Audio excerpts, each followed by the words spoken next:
Bona vesprada a tots i totes. En primer lloc, agrair la seva presència així a tots vostès. Gràcies per acudir a aquest acte. Voldria agrair, com no, la presència dels tres ponents que intervendran avui i que després presentaré. Agrair també la presència del senyor Sá, que ha tingut a bé acompanyar-nos. Abans, però, de passar a cedir la paraula al primer dels membres d'aquesta taula redona, voldria simplement indicar-los per què la plataforma política Més HMSI ha volgut fer aquest acte. Què hem pretès amb ell i què no hem pretès. En el cartell que hem elaborat i que vostès poden veure així darrere meu, queda clar el sentit de l'acte. Això vol ser un debat, una reflexió conjunta. Un debat i una reflexió a partir d'unes preguntes. Nosaltres hem posat unes poques, però hi ha més, en el qual volem sentir què han de dir els experts en la matèria o matèries implicades. I, com no, volem sentir-los a vostès. Aquest acte vol ser un punt de trobada en el qual, després de contrastar la nostra opinió amb la dels altres, puguem mantenir o variar la nostra opinió sobre el conjunt d'immobles catalogats. Es tracta, doncs, d'entendre per què s'ha fet el que s'ha fet i de proposar o pensar, si es creu convenient, altres criteris o alternatives.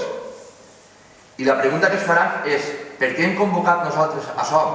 La resposta és ben senzilla, perquè prou gent ha vingut a preguntar-nos i a mostrar-nos la seva inquietud i pensem que un partit polític no es pot fer d'esquenes a la gent. Per això hem muntat aquest acte. Que quede clar que no és un acte ni en contra ni a favor del catàleg. Catàleg, a més, que sabem que no ve determinat únicament per l'Ajuntament, sinó principalment per Conselleria. És un acte, com ja he dit, per a reflexionar i debatir, i després cadascú arribarà a les conclusions que ha d'arribar. En un poble com HMSI, que tant s'estima les tradicions i que és patrimoni de la humanitat, crec que ningú posarà en qüestió que el patrimoni, no sols l'immaterial, sinó el material, ha de ser protegit. Això implica que certs edificis del nostre poble han de ser protegits. Més HMSI està a favor de la protecció. Una altra cosa són els criteris que s'ha d'utilitzar per això. Això és el que volem que els tècnics i vostès ens diguin. Òbviament, com a plataforma política, no anem a dir quin edifici particular o no ha de ser catalogat i quin no. Això correspon als afectats. No obstant això, Més HMSI sí que presentarà al·legacions al catàleg sobre aspectes i qüestions que pensem que poden millorar-se. Presentarem al·legacions que vagin en el sentit de trencar amb aquesta imatge que molta gent té que el catalog en la casa és una desgràcia. Si és el conjunt del poble, representat per l'administració autonòmica o local, qui determina que tal edifici té un valor especial per al conjunt de la comunitat, aquest deurà també d'alguna manera implicar-se. El catàleg de béns protegits, si volem que sigui eficaç, ha de ser mesurat i ha d'anar acompanyat de mesures econòmiques incentivadores de la conservació del patrimoni. Altrament, l'únic que aconseguirem és l'efecte contrari. Però no som nosaltres tampoc els que hem de dir aquestes coses. Més bé nosaltres el que volem és escoltar les idees i reflexions de gent que toca aquesta realitat des de la seva feina o des de la seva vivència. Per això pense que hem portat ací a tres magnífics ponents que ens poden il·lustrar.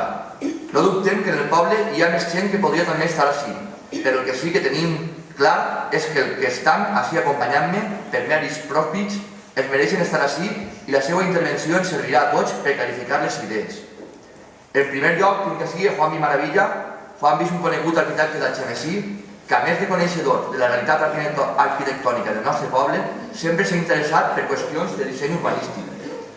Ha realitzat treballs urbanístics en HMSI com el disseny de la segona reforma del parc o el polígono Pepe Miquel.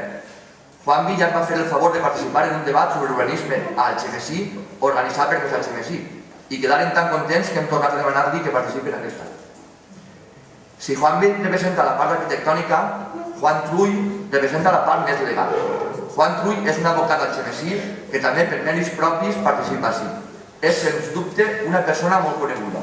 Un advocat que, entre d'altres coses, té grans coneixements de la legislació urbanística i sobre patrimoni.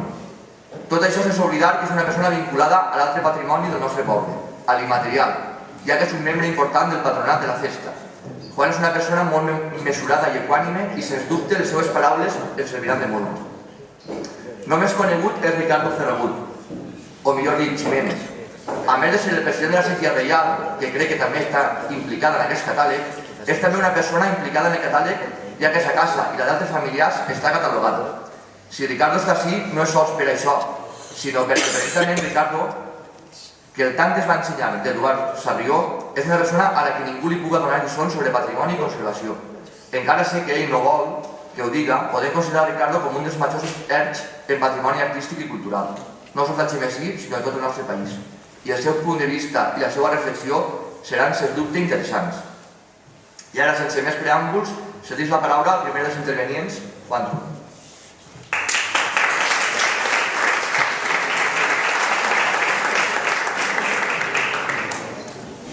Gràcies als organitzadors per haver invitat a aquest acte, al que jo vinc a contar poques coses.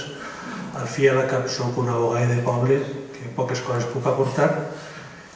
Si puc ajudar en algo, pues assistent per lo que faci falta, perquè diga lo que diga Jaume, per cert, te convida lo que vulguis després del que has dit. Jo el que puc així és aprendre de vostès, una, i dos, seguir mínimament el que diu la llei. Prèviament a lo que vaig a exposar, vull dir dos assumptes. En Semana vos solem dir que a Bau passat tots són toreros. Entonces, s'ha fet una faena, i aquesta faena, si no existirà, no la podien treballar, ni discutir, ni veure. Entonces, tot el que jo vaig a dir va en línia de construir i millorar el que s'ha fet. Si us pareix bé, o si em pareix regular, o si em pareix mal, jo no tinc cap dubte en exposar-ho. Però insistís, si no s'hagués fet aquesta faena, seria impossible que parlem sobre això. La primera qüestió, per tant, és un punt d'absolut respecte als que han treballat en el document, als que s'han estudiat i als que no han posat el públic. Això és la primera qüestió. Per entrar-nos ja en faena, el que l'Ajuntament d'Algemesí ha somès a informació pública en realitat no és un catàleg a soles. Són tres coses. Dos lligades, que són el catàleg i la declaració de bé d'interès local del casc antic, i dos, una concreció de normes de directa aplicació. Lògicament això sonarà xino, però vaig intentar exposar això que és.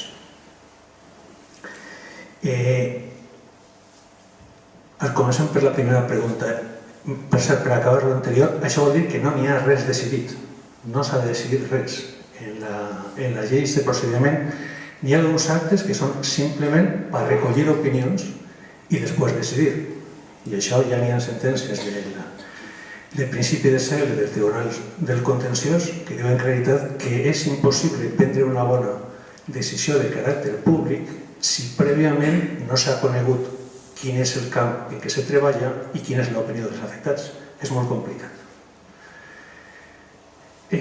Vist això, me pregunte, ¿es posible legislar sobre estética? N'hi ha alguns valors de l'estètica que puguen ser objecte de llei? L'artista, en aquest cas l'arquitecte, el professional de l'obra civil i de l'obra d'edificació, té que estar subjecte a criteris legals per a determinar una façana? Aquesta és una pregunta important. I segones, n'hi ha alguna normativa que cedisca aquesta possibilitat que té el propietari a determinar quin és el contingut del seu dret edificatori? Fins al 1956 el dret de propietat se configurava per fora, no per dins, no s'anava a determinar. Vol dir que les condicions d'altura i de volumen s'establien per les ordenances, però en poc més centrada més que en unes qüestions de caràcter sanitari. Des de 1956, el contingut del dret edificatori se concreta per l'administració. O sigui, no se pot dir que ho tingui dret absolut sobre la propietat immobiliària. A partir d'aquest punt és en el que tenim que enquadrar tot el que han fet, tot el que se va fer ara. La segona qüestió que volia entrar és quina administració és la que va decidir. Sobre el paper, qui decideix és l'Ajuntament. Però això no és exactament cert, perquè n'hi ha algunes determinacions, alguns aspectes del catàleg, i més concretament de la delimitació i de la situació del nucli històric, que depenen d'informe vinculant de la Generalitat. Per tant, ja tenim dos aspectes de la tramitació que són importantíssims. El primer és que no hi ha residit i segon, que la capacitat de decisió municipal no és absoluta, més bé m'atreviria a dir que és més bé reduïda. Sobre este particular vull cridar l'atenció que si vostès llegeixen la memòria n'hi ha un constant diàleg entre els autors del document i els autors d'un informe previ de la Direcció General. De manera que se donaran vostès compte que hi ha alguns immobles exclosos i que se justifiquen per què no estan.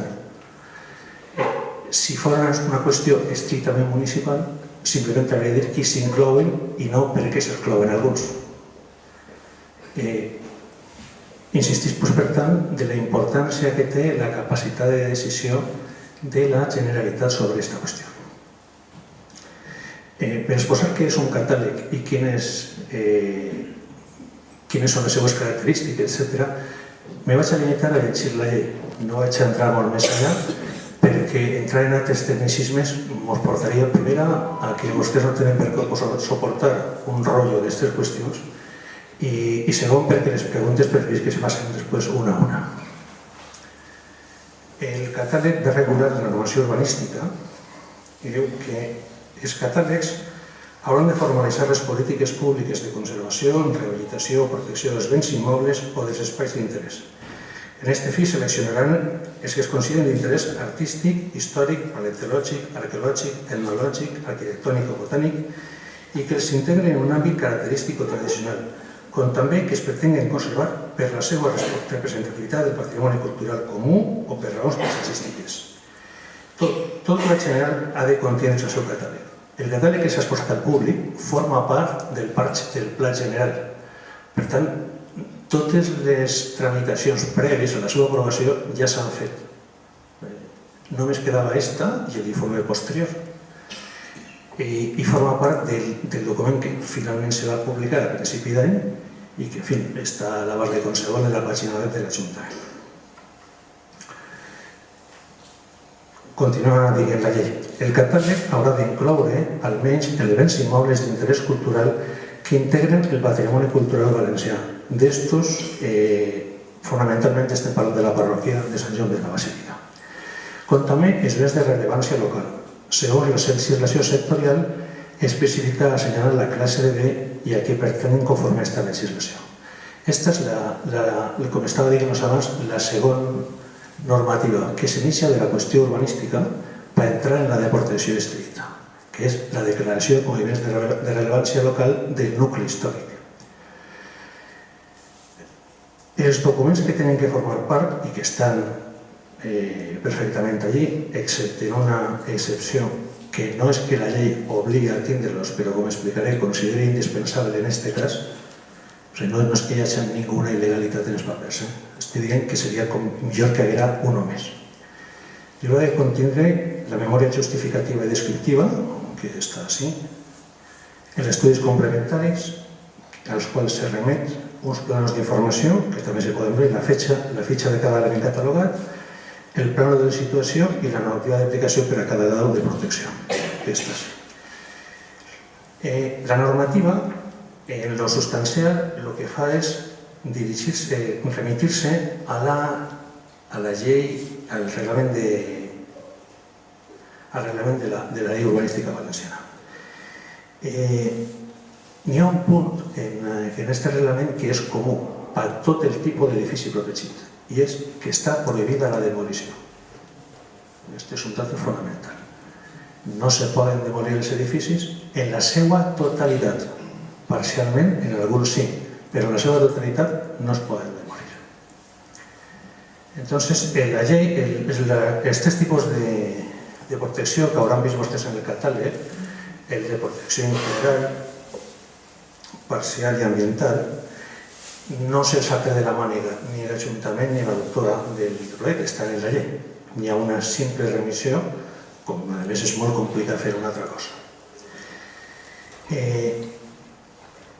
Per resumir, els de protecció integral només admitiran obres de restauració i conservació que permeteixin el manteniment, el reforç dels elements estructurals, com també la millora de l'estat general de l'immoble o element protegit, en unes excepcions.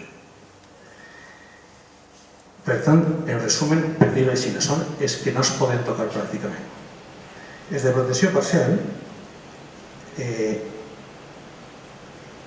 se poden autoritzar obres congruents en els valors catalogats sempre que mantinguen els elements definitoris de l'arquitectura arquitectònica, la demolició d'alguns elements i diu clarament que en cap cas se podrà ser objecte de demolició la façana o les façanes principals o característiques principals de l'accés o distribució interior. I en els de protecció ambiental se poden autoritzar la demolició de parts no visibles des de la via pública, preservant i restaurant els elements propis i escometent la reposició de volum preexistent respecte a l'entorn i els caràcters originals de l'edificació, la reforma de la façana i elements visibles de la via pública en llicència d'intervenció per a projecte de fidel reconstrucció, perquè se pot reformar la façana en aquest cas.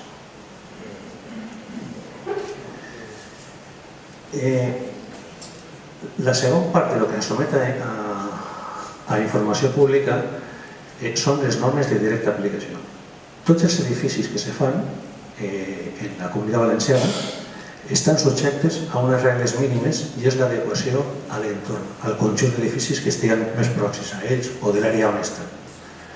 Però aquestes normes no afecten a sols el que s'ha aprovat o el que s'ha publicat, als ben catalogats.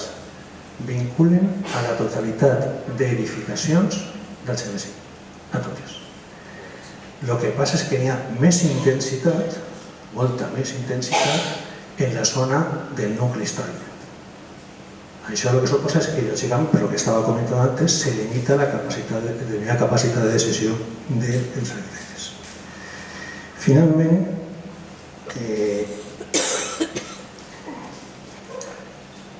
la declaració de béns de rellevància local és simultània a la pròpia aprovació del catàleg i és la delimitació substancialment del casc antic.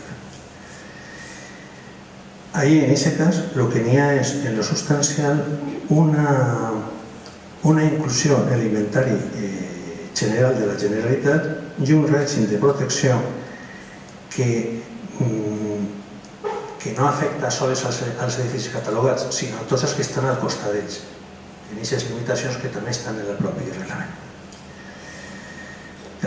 Així, per lo que estava comentant Jaume, ho està tot molt bé, és molt interessant que se protegin determinats valors, però la pregunta és qui paga això, que és un dato molt important. La llei de patrimoni estableix les següents solucions. Primera, parla de l'ajuda directa a la conservació. Aquesta ajuda directa són d'ajudes a financiació, que teòricament tenen que existir. La segona és la necessitat d'inversions culturals.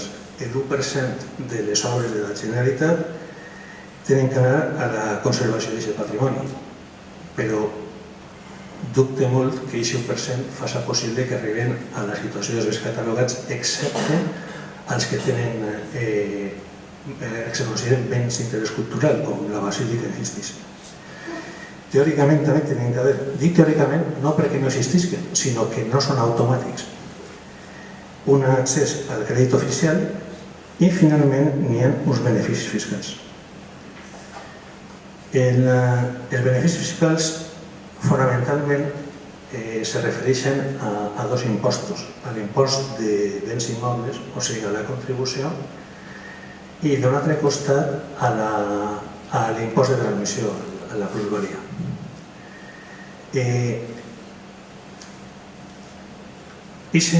Posar aquesta exenció, que és una part obligatòria, aquesta bonificació fiscal, necessita prèviament de l'aprovació d'una ordenança en què sigui obligatori.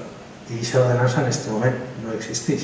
És molt difícil que existís una ordenança sobre un bé, sobre un catàleg, quan no s'ha aprovat el catàleg, això és un poc complicat. I aquesta és una de les qüestions que jo tiro en falta. A mi em pareix que una vegada que està establit este catàleg, jo crec que seria convenient que se fera l'estudi complementari de tipus econòmic. La llei no ho exigeix, no és obligatori en absolut, però l'experiència de l'aplicació de la llei urbanística, de la normativa urbanística, diu, l'experiència diu que si no hi ha un marc econòmic és molt possible que tot se quede en res o en situacions poc lògiques. En la normativa del 76 era obligatori el programa econòmic financer, que és on se diu d'on se tenen que treure els diners per obrir carrers, per fer places, això com va al pressupost municipal i la dimensió econòmica. En el temps, això se va pràcticament omitir. En l'última reforma de la llei del sòl s'ha tornat a incluir aquest tipus d'estudi quan se fan urbanitzacions noves, perquè en algunes ocasions, afortunadament en el exercici el problema no l'han tingut per diversos motius, insistís que afortunadament se fan urbanitzacions en les que no estava previst el cost dels servicis. Ja s'ha posat l'aigua potable i ara és com se paga. Tot el món té dret a replegar el fem quantíssim per cada un, etc. I això per dos motius, el de l'estudi econòmic. Una, perquè se pot saber ja en absoluta concreció quins beneficis té una persona que tingui una casa catalogada en el que depèn de l'Ajuntament. Inconvenients. És a dir, quina situació té, quines avantatges pot tenir del tipus econòmic. Junt a això, n'hi ha un altre problema que li afecta directament a l'Ajuntament. I és que determinades declaracions, com de tipus excepció, per exemple, les entitats sense ànim de lucre que presten assistència social, per exemple, l'asilo no paga contribució. I qui paga la contribució que li toca a l'asilo? L'Estat, perquè és el que ha posat l'exempció. La pregunta és, qui fa la declaració de béns d'interès cultural, posa la rebaixa i després paga la diferència? Els demés veïns o l'Estat? En la normativa, respecte de l'IBI, diu una exenció que serà compensada per l'administració competent. I és la primera pregunta que me faig jo. Qui és l'administració competent en l'exenció aquesta? Qui aprova el catàleg, o sigui la Generalitat? Qui és la que estableix l'exenció, o sigui l'Estat? O el propi Ajuntament que fa una declaració? No ho sé, jo tinc els meus dubtes. En el cas estic parlant dels béns de rellevància local, els demés és una altra pel·lícula.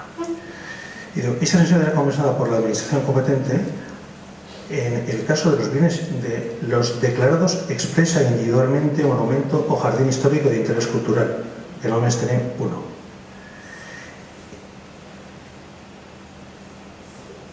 Y dice también en sitios o conjuntos históricos los que cuenten con una antigüedad igual o superior a 50 años y estén incluidos en el catálogo, que sería el caso este. Pero jo no tinc clar que aquesta declaració del conjunt històric de rellevància local, que no autonòmica, porta a que l'Ajuntament pugui exigir això i no l'altre. Si jo simplement dic que no ho tinc clar, no ho tinc absolutament clar. I en qualsevol cas, com hi hauria que fer l'ordenança, seria un bon punt per a fer-ho.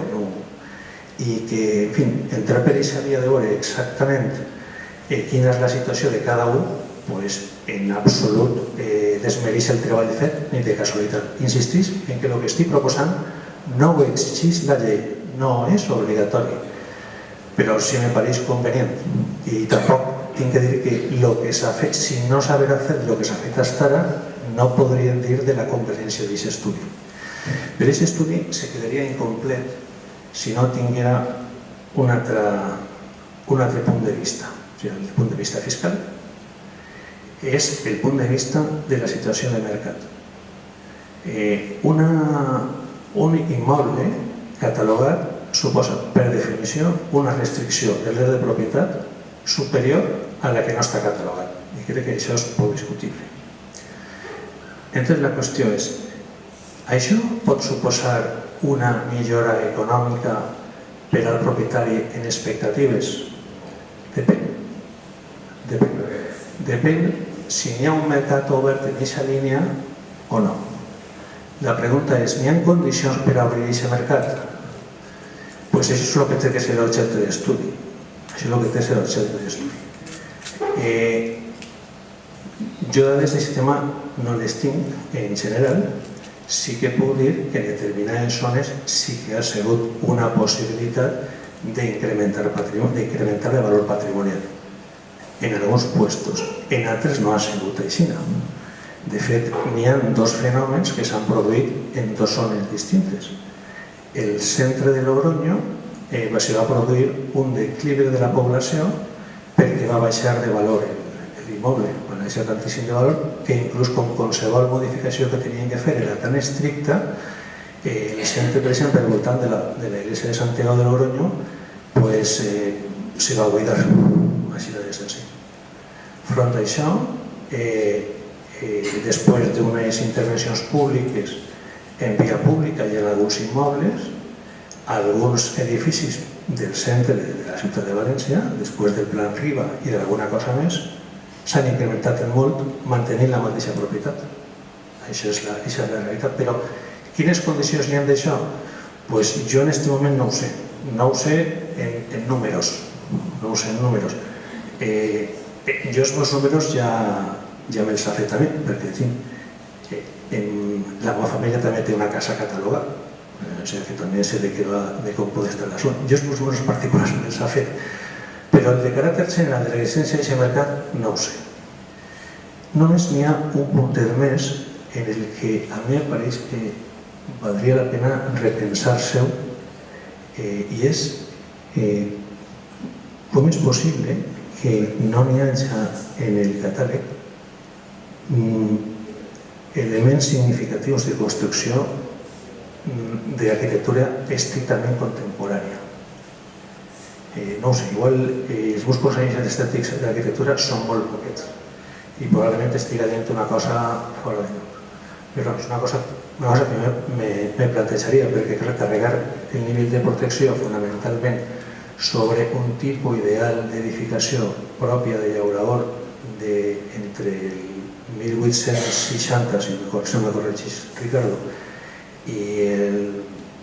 i abans del 40 tants, després jo crec que s'han fet coses en el GMSI que tenien que ser dignes de protecció. Bueno, no sé si els ha avorrit molt o si s'ha clavat en més líos que tenien o s'ha aclarit tant. En fi, després estic a la seva disposició.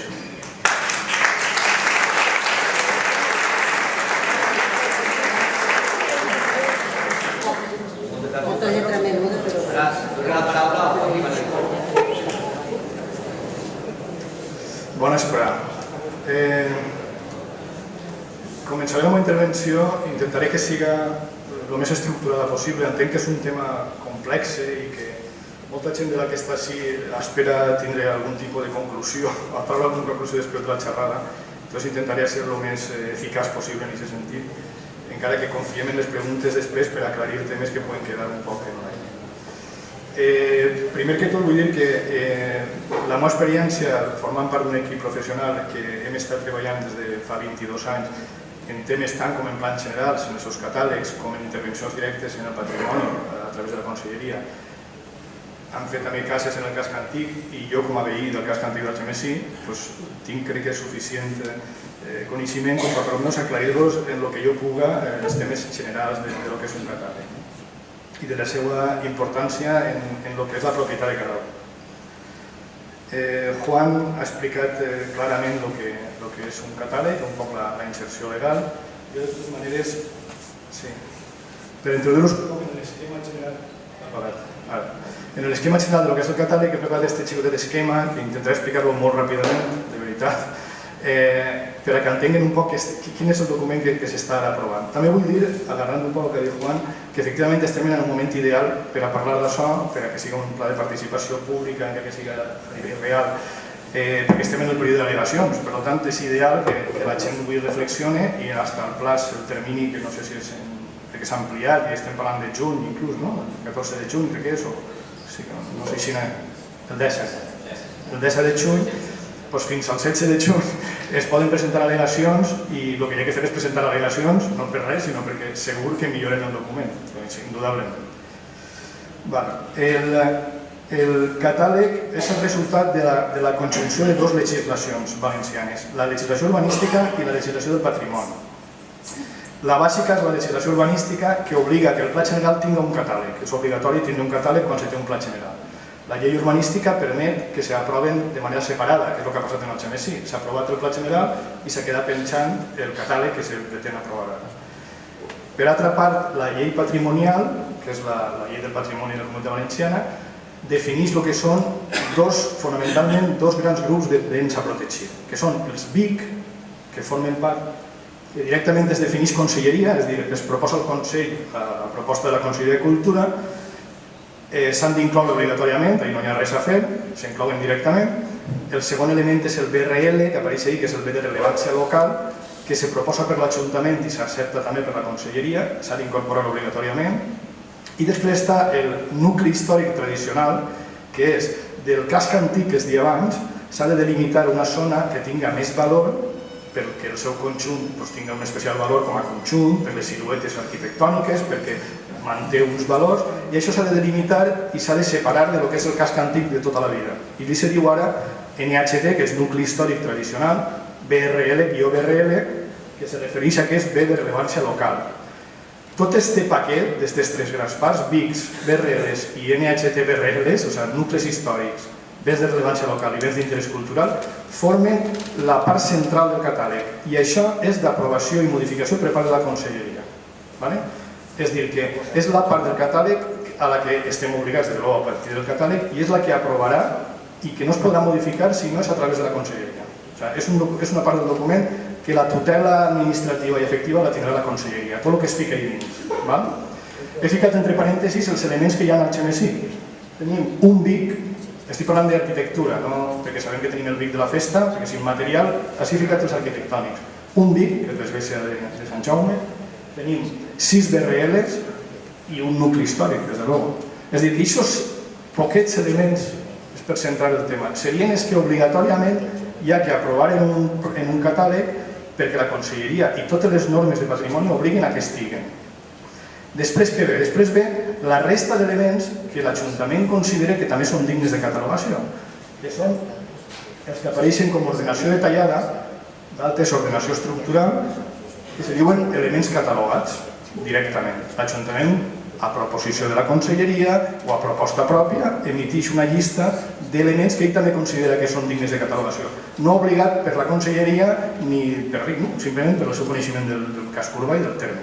En aquest cas tenim 304 elements catalogats, dels quals 44 tenen protecció parcial i 262 protecció ambiental. És la situació del catàleg del Xemesí ara mateix.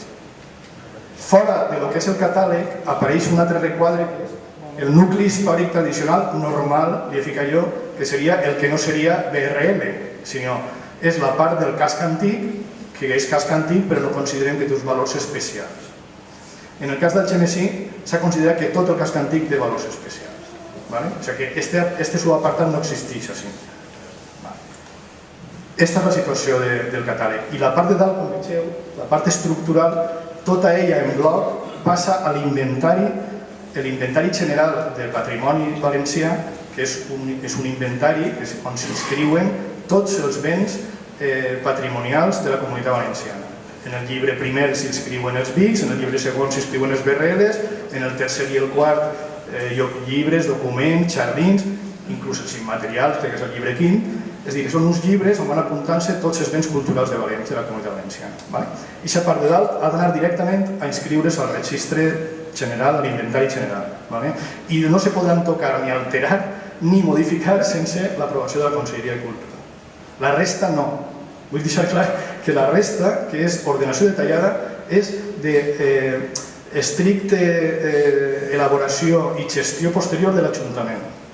Això no lleva que la Conselleria tutele tots aquests actes. Això és de veres que hi ha un informe de Direcció General de Patrimoni que tutela això, però és una competència municipal. D'acord?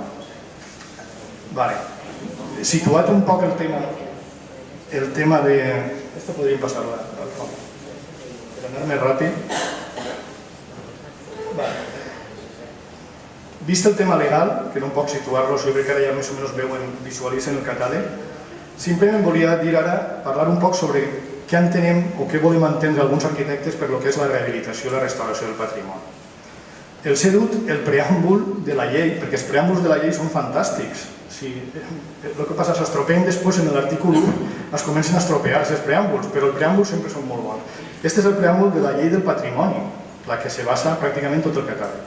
I en la llei del patrimoni, entre altres coses que posa ahí, parla d'una manera positiva del catàleg, està dient. Parla d'una manera positiva perquè jo crec que ja d'entrar sap que és una cosa negativa, és la catalogació, i entonces va ficant-se un poc les venes antes de pegar, no? Entonces diu, no pot ser un conjunt de normes prohibitives, ja comença, com ja dic, que vas a prohibir-me algo, efectivament, sinó el que intenten és que la gent aprecie, valore el que és el patrimoni i que tinga gust per restaurar i per mantenir sa casa o el seu bé, perquè això és un bé que tots volem, i que els poders públics són conscients de que no se pot fer des de l'administració pública. I econòmicament és inviable, absolutament. Tenen que buscar la connivència dels propietaris, buscar que els agrade conservar el seu patrimoni. Entonces, el legislador pretén que la llei de patrimoni fora una sèrie de mesures que feren que la gent tinguera gust per renovar-se la casa i per mantenir-la. De fet, diu, se concibe com un derecho del propietario. La catalogació és un dret que tens, no és que t'estan obligant, t'estan donant un dret, que a més és exigible i se dona en contraprestació de les inevitables limitacions que la ley impone. Ja entenc que és inevitable que ja vaig a limitar-te, vaig a coartar-te el teu dret dominical, del domini que tens, i per tant vaig a donar-te uns drets. Ara si pregunta algú quins drets són, possiblement no sabríem contestar-lo en una sala, llevant potser els temes de beneficis fiscals.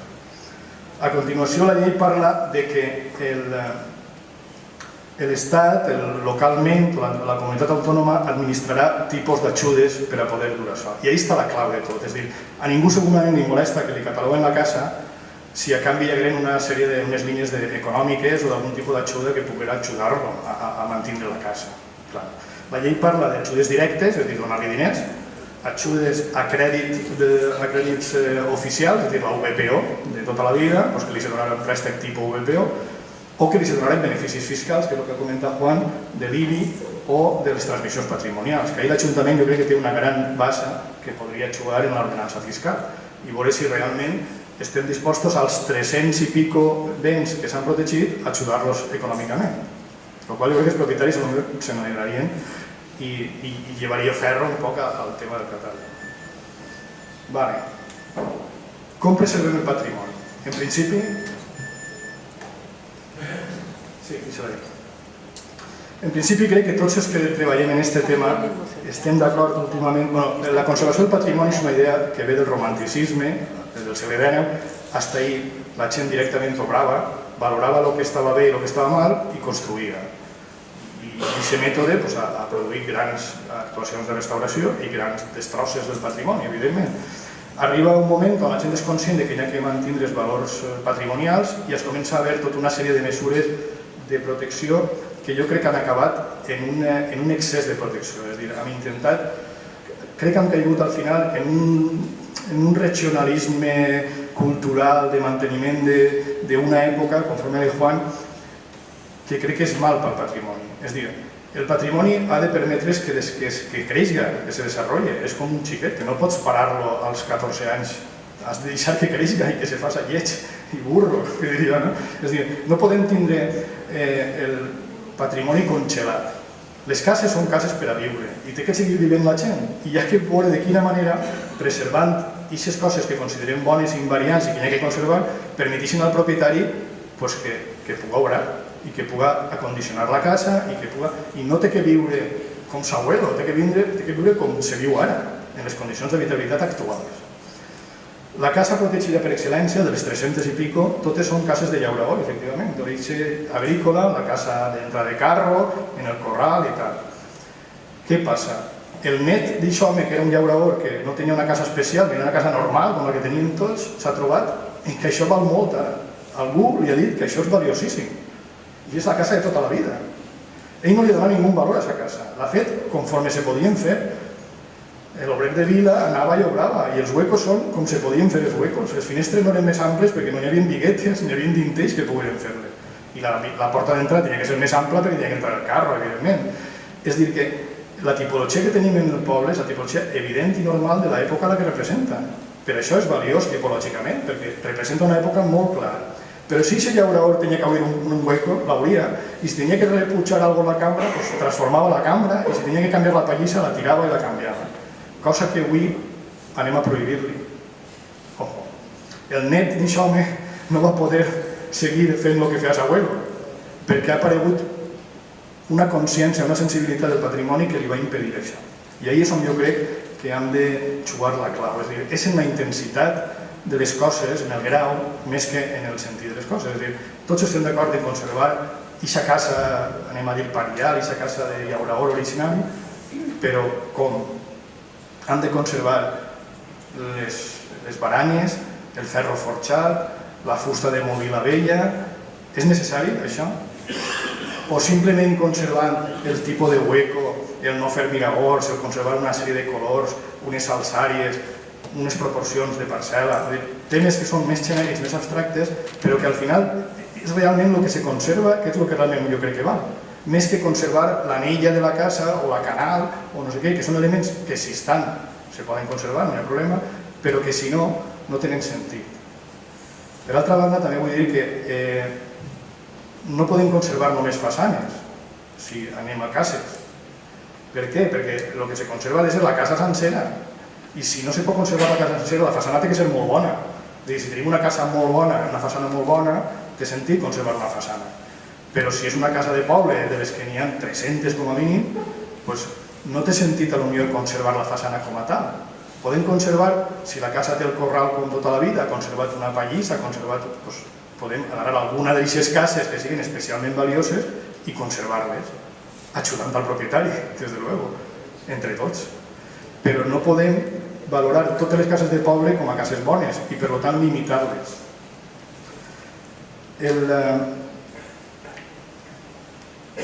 Si fem la comparació en altres àmbits locals, podem veure com no té sentit que qualificarem, no sé, la roba que vestien els abuelos perquè era una roba que s'ha deixat d'usar i ara tindrem que vestir aquesta roba que vivim al casc antic, evidentment és una broma, però la podem conservar en un museu de la festa, no passa res, i si pot ser autèntica i tal qual.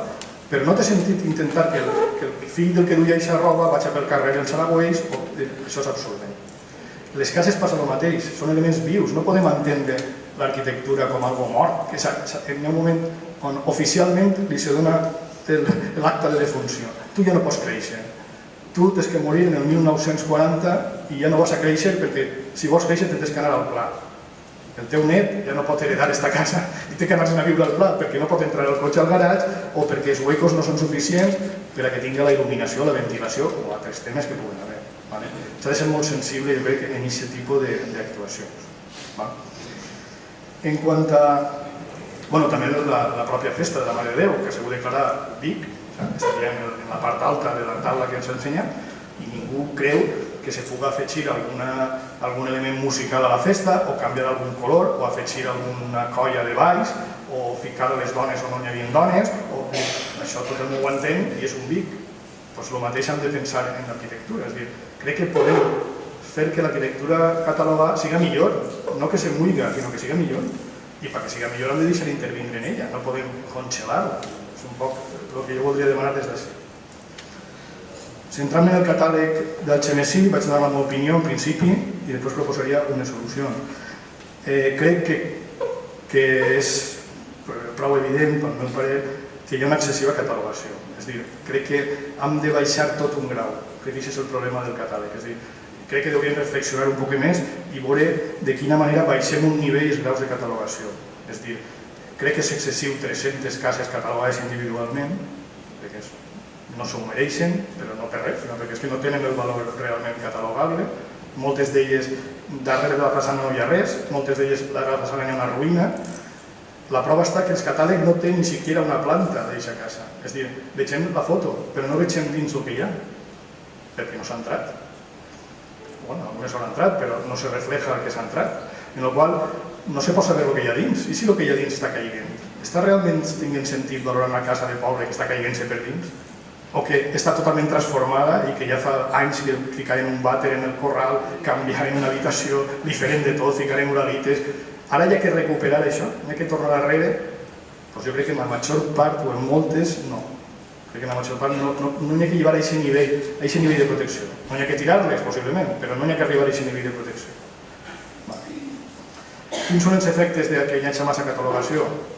A banda de les limitacions per al propietari, que no pot obrar el que vol, ni del color que vol, ni de la forma que vol, i això és la primera limitació, evidentment. L'altra és que el valor del seu bé, cosa que Juan dia, si hi havia un mercat, què vol dir? La gent comprarà més les cases catalogades perquè tenen més prestigi? O la gent deixarà de comprar les cases catalogades perquè són més cares, perquè les té que cobrar i li costarà més car l'actuació? Afegit això a que construir en el casc antic és més complicat. Per què? Perquè el carrer és més estret. No se pot formigonar, no se pot entrar en una grua, no se pot... És a dir, si les obres habitualment ja costen un 20% més en el casc antic, en esta catalogació, en esta no, en qualsevol catalogació, ja només la normativa catastral de valoracions parla d'un 30% de pèrdua valorativa respecte de que estiga o no catalogada. Això té un avantatge, que pagarà menys IBI en la revisió catastral, però perquè val menys. És a dir, la valoració d'una casa catastralment, d'estar catalogada o no, pot variar un 30%, a menys. És a dir, un valor catalogat val un 30% menys que una casa no catalogada, en general, en genèric, independentment de cada una de les cases. És a dir, estem suposant una càrrega econòmica que d'alguna manera hi ha que recuperar. Jo proposo reduir la càrrega el més possible, el número que realment faci falta, les que realment siguin interessants i que valga la pena conservar, i això tenim que decidir-ho entre tots a través de la segregació.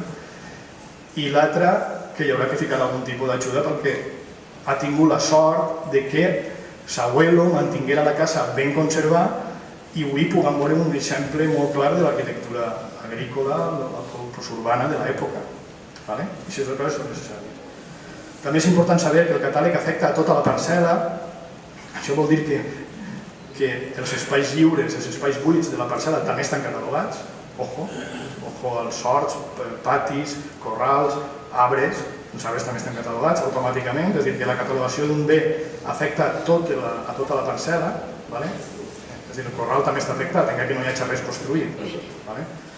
Ho dic perquè és important que se cataloguen les cases, però té uns efectes molt importants també, i entonces hi ha que mesurar molt bé en quin grau apretem el gatillo. Hi ha que anar a espai, aquí disparem, com i de quina manera, i gastar la menys munició possible, perquè pot fer potser més mal del que se pretén, segurament.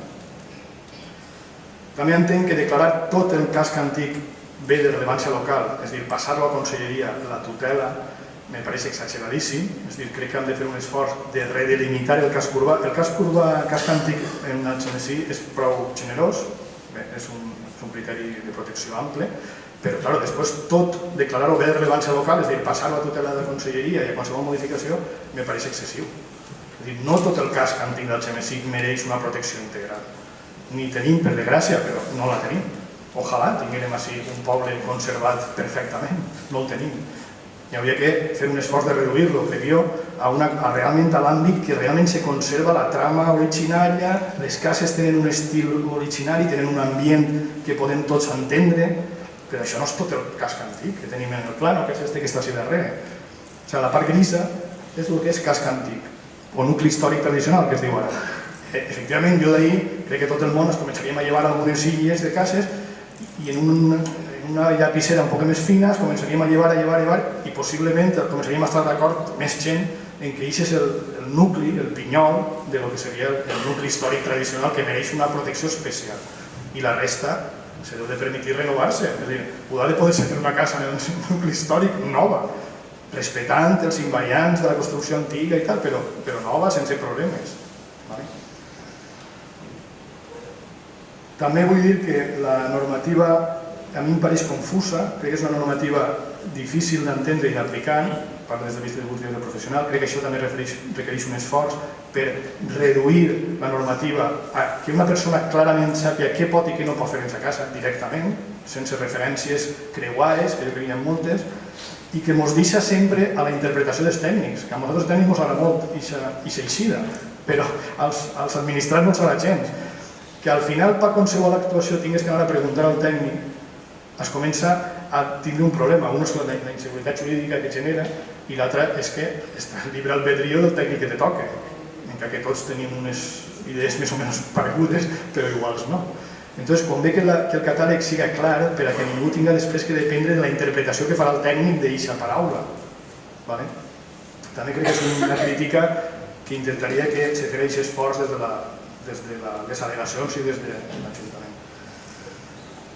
El propi catàleg parla de les ajudes, diu que se podran sol·licitar, per tant se poden sol·licitar, que hi ha mesures de foment del patrimoni, deuen d'haver-ne, i que hi ha beneficis fiscals, ho diu la norma esta del GMSI. L'article 20 parla d'exempció dels pagaments dels impostos locals que graven la propietat.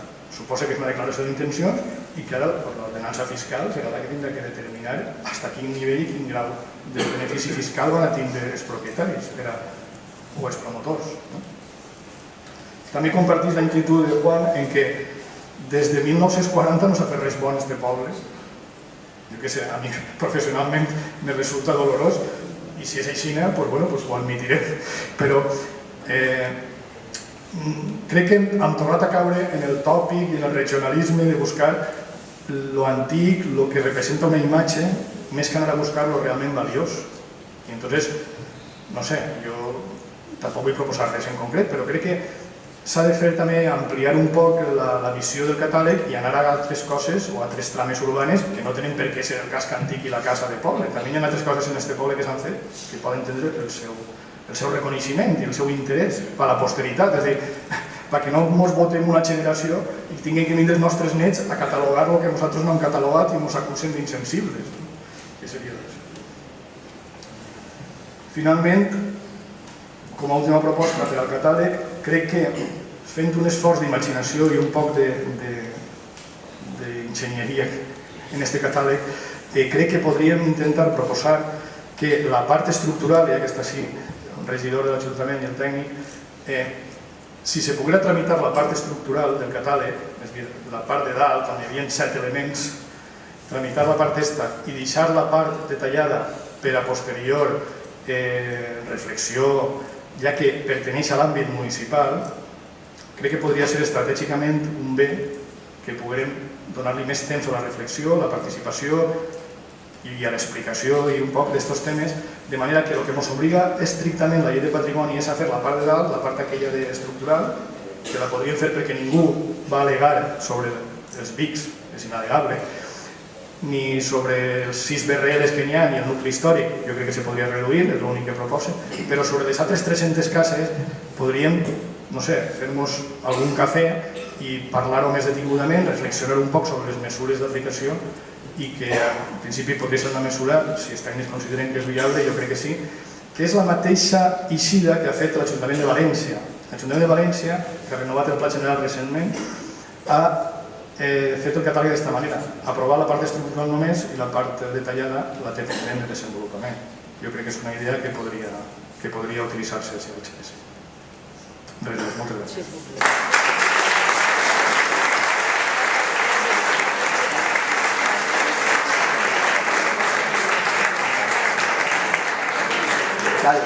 I donem la paraula ara a Ricardo Ferragut.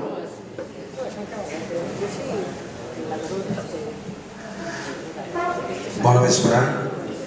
Jo seré prou més breu que ells perquè en el fons el que se pretén o el que es pretenia era que la preocupació que tots hem tingut quan hem rebut la notificació esta de que tenim la casa catalogada, és dir, este tipus de coses que l'últim que s'entera que li han catalogat la casa pràcticament és l'amo. Entonces l'amo diu, pa que on pegue.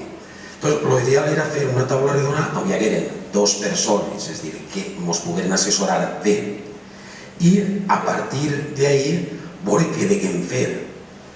Jo simplement soc un propietari més com vostès, que en lloc d'estar ahí estic així, però personalment sí que me pareix el número d'immobles catalogat una desproporció. I una desproporció perquè en els anys 80 i alguna cosa se'n catalogaren 30 i tants. D'això han passat 30 anys, és dir, i ara són 300 o 300 i pico. Bueno, conforme dia més dit. Ara són 300 i pico d'immobles catalogats, comptant que, segons m'havien dit, és dir, l'Ajuntament o la institució competent ja havia tratat de llevar-ne un centenar. Sí que és veritat que hi ha persones que han fet mèrits perquè mos cataloguen la casa. És dir, perquè mos agrada això, mos agrada la fopa. És dir, jo puc estar entre ells i ja sé a quina loteria xugue.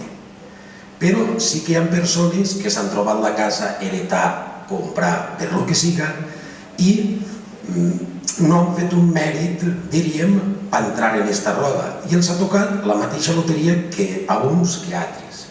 Clar, jo el que penso és que cada cas és un cas distint.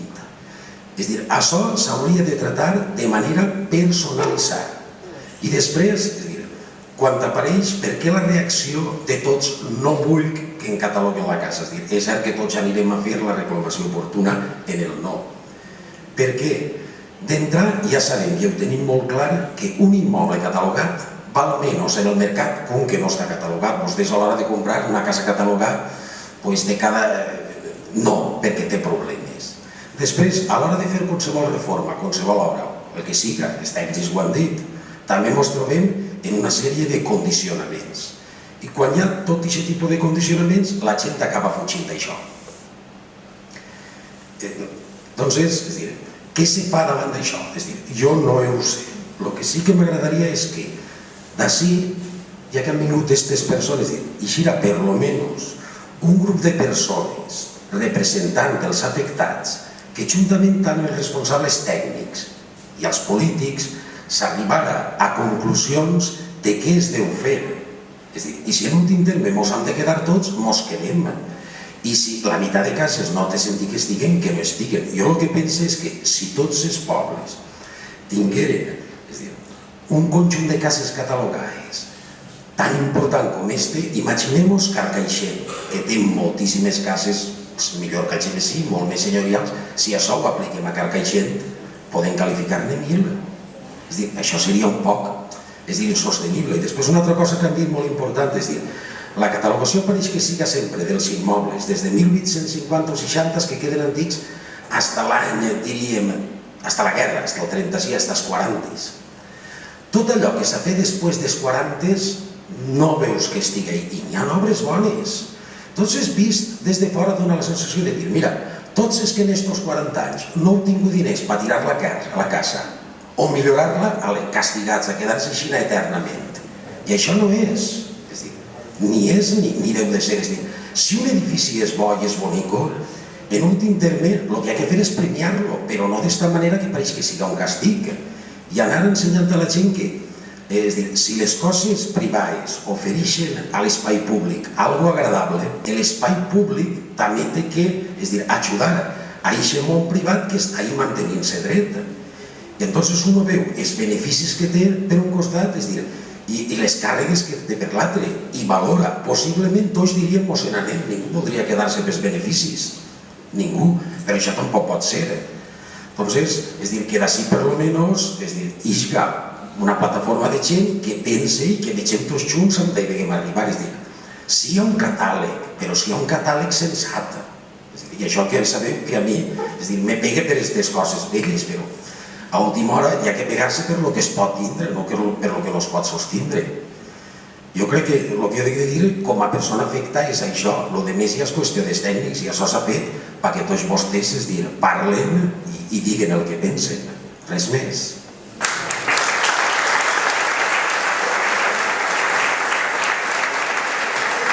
Anem a començar el torn de preguntes, però en primer lloc ens demanarà la paraula el regidor Sa o el senyor alcalde per a fer una xicoteta declaració o un comentari.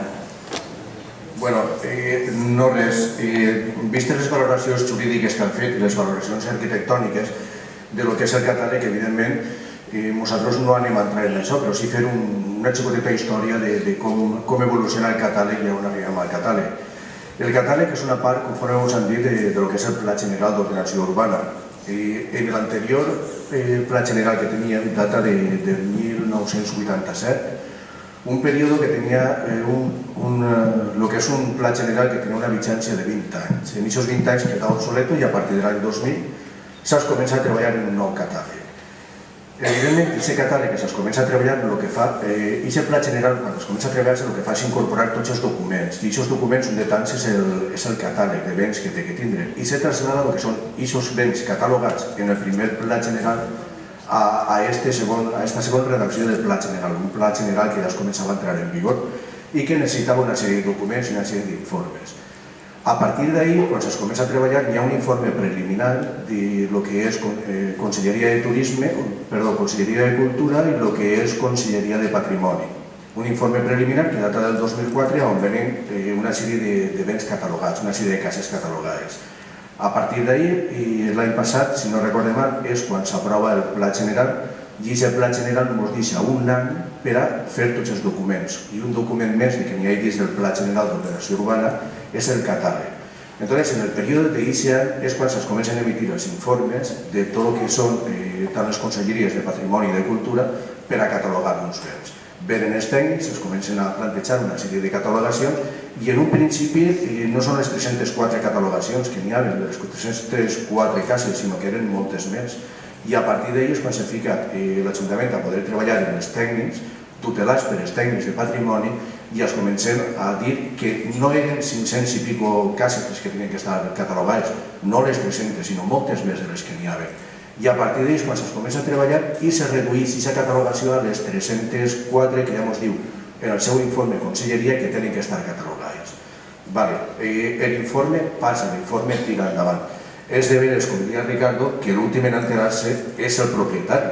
Què passa? Que és Conselleria a partir dels seus tècnics i que es comença a fer l'informe. I aquest informe arriba a un punt determinat en què es té que redactar per un tècnic de l'Ajuntament i aquest tècnic redacta a través de l'informe que ve tutelat per part de Conselleria de Patrimoni. I una vegada redactat és quan trau l'exposició pública i és quan el propietari s'entera de quines són les cases catalogades i quines no estan. Una casa que estigui catalogada, conforme vos estava dient Juanvi, té una sèrie de requisits, una sèrie de limitacions, però depèn del grau de catalogació que tingui la casa. O sigui, tota aquella casa que estigui catalogada no és que la pugues tocar. N'hi ha cases catalogades que se poden tocar. Saps perfectament que depèn del grau de catalogació, unes podràs fer més feina i altres podràs fer menys feina. Per això està la catalogació i els graus de catalogació. A partir d'ahir, aquesta exposició pública del que és el catàleg és quan es comença a treballar per part de l'Ajuntament, quan s'envien les cartes a les persones que tenen el seu bé catalogat i és el propi Ajuntament el que fica un tècnic a disposició. Alguns dels que esteu així ja heu passat per l'Ajuntament, heu passat per el tècnic, en aquest cas és Helena, la tècnica que està portant el que és el catàleg, té 2 dies de visita dins l'Ajuntament i tot aquell que vaig a recibir la carta pot passar perfectament per el despatx d'Helena, per la tercera planta d'urbanisme, per a preguntar-li què és el que pot fer, quin grau de catalogació té i fins on pot treballar en aquesta casa i quines al·legacions pot fer. 304 béns són molts catalogats, però evidentment per això estan les al·legacions.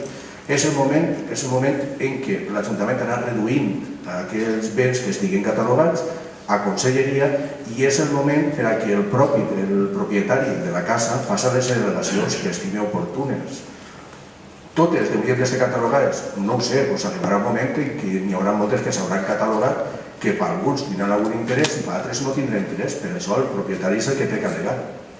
I en aquest cas, Helena, conforme vos dia, té en el seu despatx en la tercera planta 2 dies de visita, dimarts i divendres, com per a que tot aquell que vulgui saber fins a quin punt li afecta aquesta catalogació o en quin sentit vol presentar les al·legacions per a dir que no se cataloga aquesta casa, Helena està a l'abast de tots vosaltres per això. L'únic que volia era fer un poc d'història i dir-vos que evidentment és un tema interessant i per això n'hi ha tanta gent així, però també és de veres que és un xorro continu de gent que està passant per Helena, que està fent una sèrie de preguntes i que està preguntant-li com se pot al·legar. I és el moment que de forma particular i uno per uno li se pugui atendre a tots vosaltres. I per això, des d'algú, conforme vos dic, ahí teniu Helena a la vostra disposició en la tercera planta de l'Ajuntament per al·legar. Moltes gràcies.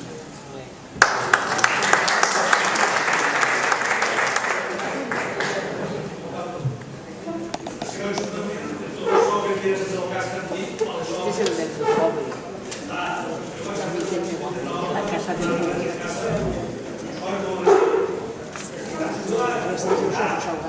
I per ser casc antic. I que eren municipals i feren llevar. No tingueren mirament ni res, ni estan instruïts per res, perquè el camió no li deixaren ni un metro que ocupen els palets que estiguera damunt la cera. Quan baixen igual, perquè està la verja del poet, les dones, que no la pena de ningú. Se n'anà al cantó i el feren llevar ell perquè si passaven en el cantó que està a la capella, perquè si els cotxes destorbava. Tingueren que deixar-ho allà i en un cabàs els pobrets sobrers la llomà que tenien per les prares de qualsevol manera. Duguérem un contenedor i el contenedor val 10 vegades més de 10 vegades més que València Capital. Val 3 euros el metro quadrat. En Carcaixent van 25 cèntims.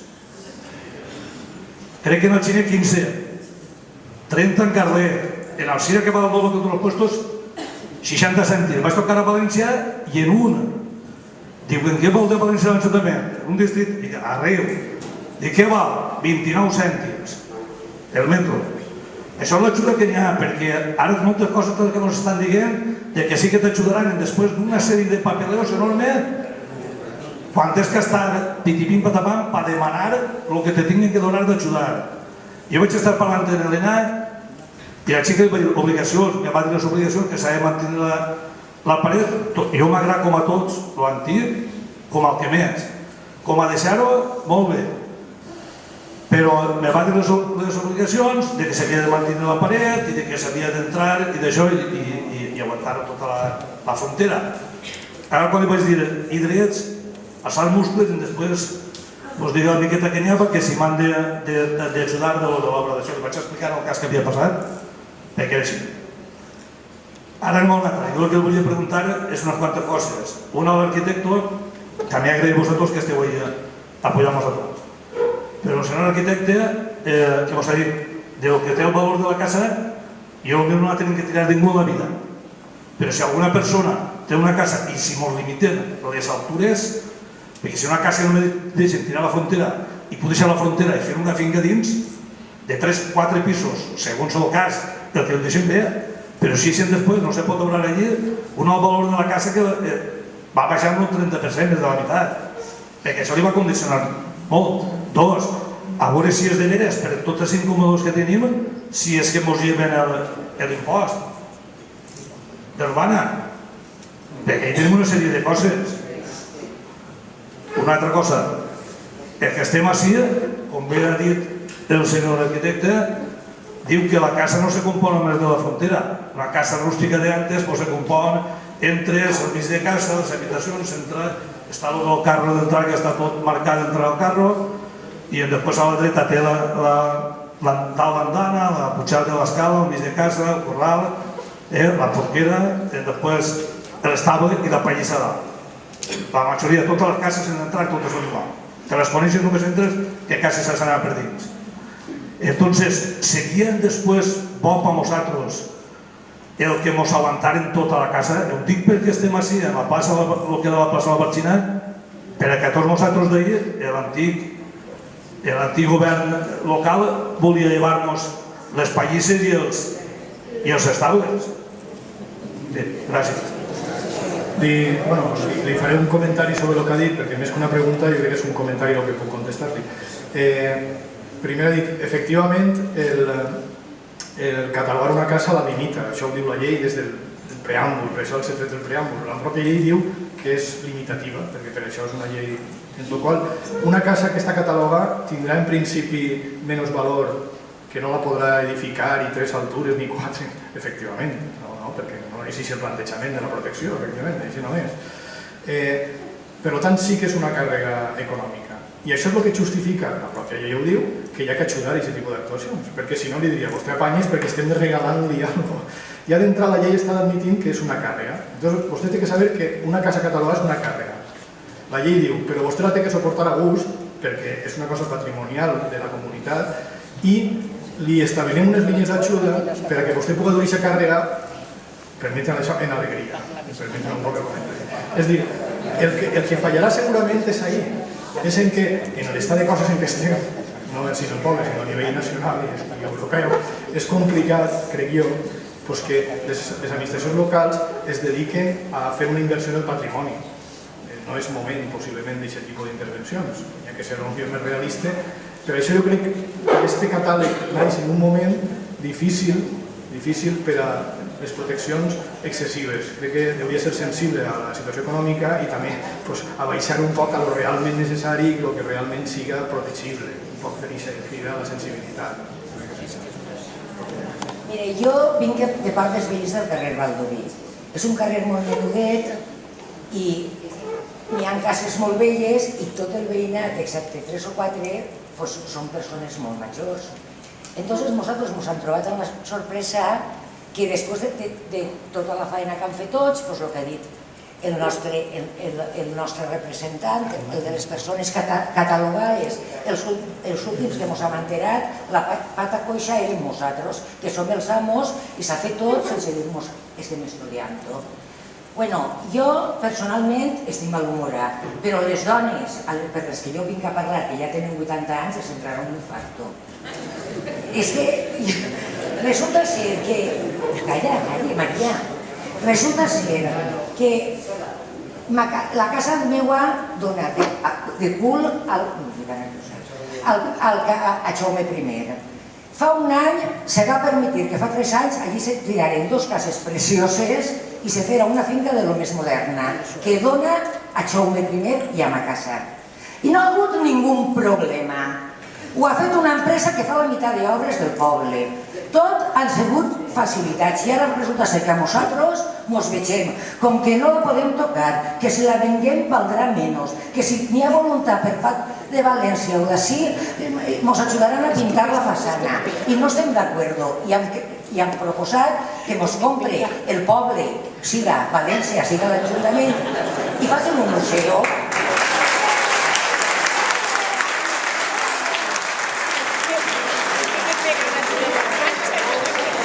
Mireu, així pot passar el que ha passat en el tema de la repoblació forestal.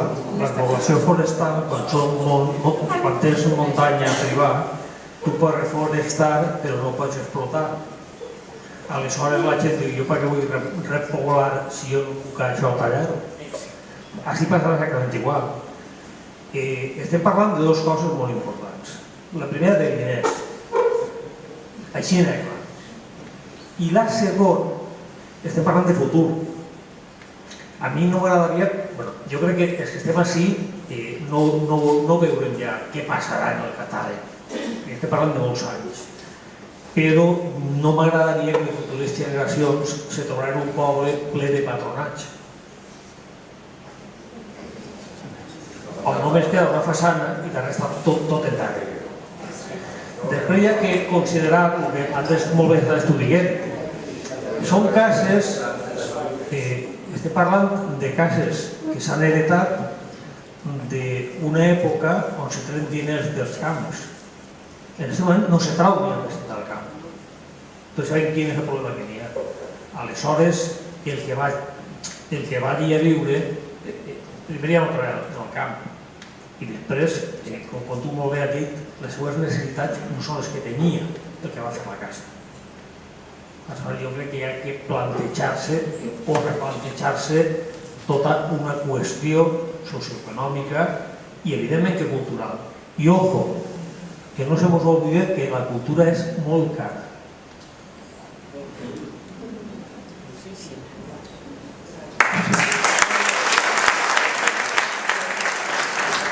No voldria fer un punt de reflexió en el que ha dit el senyor Quirek, de que els corrals i tot estan catalogats, perquè n'hi ha un factor que ha passat desapercebut i és molt interessant.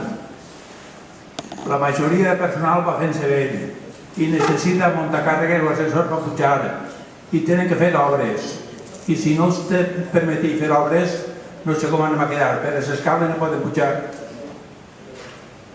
Jo estic d'acord amb el que ha dit el senyor Ximénez, de que això és voluntat dels que viuen allí. I el que creen és una mentalitat de continuar i no obligar per decret a que un siga... Això és el mateix que fer-ho democràtic per decret. Això és impossible. El que pensa d'una manera té que ser d'una manera. I val més crear un ambient que no obligar.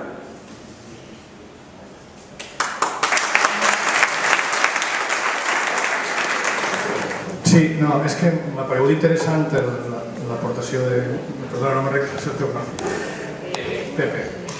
A veure, sí que és cert que tota la llei de patrimoni, tant l'estatal, sí que permet l'adaptació i l'accessibilitat als edificis. És a dir, el tema de que una persona necessita un ascensor, una plataforma, poder entrar en casa, llevar el portal, poder passar, és una cosa que està reconeguda des de sempre en la llei del patrimoni. És a dir, que per aquesta part possiblement n'hi hauria solució, perquè la primera acció que se fa en el patrimoni és que sigui accessible, perquè, a veure, jo sí que m'agradaria dir és, hem d'intentar que aquest catàleg mos valga. O sigui, no podem carregar en aquest catàleg com la creu el Via Crucis, hem d'agarrar-lo positivament.